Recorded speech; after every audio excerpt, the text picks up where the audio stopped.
Carolina, and I'm going to be breaking down one of the moves from this week's class. It's a little bit complicated. It's 3 different moves linked together by 2 transitions. So it's like you're doing 3 moves in one.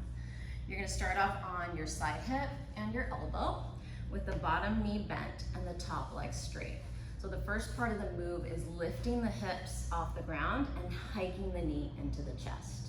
Then you're going to straighten the leg, push yourself off the elbow, and lunge to the side.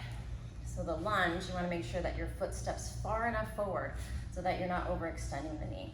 So you lunge into it, you get a nice stretch.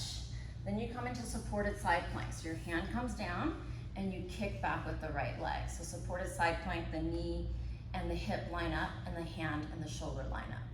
After that kick, you're going to do similar to the lunge but in a floating variation. So you tuck up, tuck the knee and bring your arms together. You drop into that supported side plank again, and then you put your foot down, land on the hip and the elbow, and you're back at the starting position again.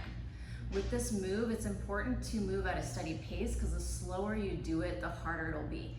So you need that steady pace, that momentum, to be able to float back and forth between the lunge and that floating tuck.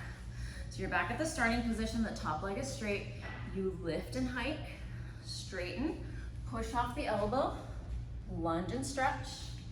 You do the supported side plank kick, the float tuck, the kick, and then you drop the foot and drop to the hip and elbow again.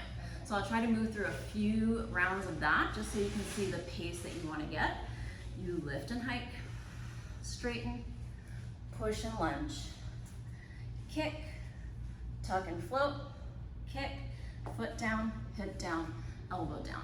Lift and hike, straighten, push off the elbow, lunge, supported side plank, kick, the float tuck, the kick, and then you're back at the starting position.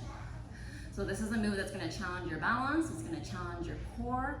You just want to have fun with it, try to move as steady as you can so you get the momentum and it makes it a little bit easier. Hope you enjoy this week's class.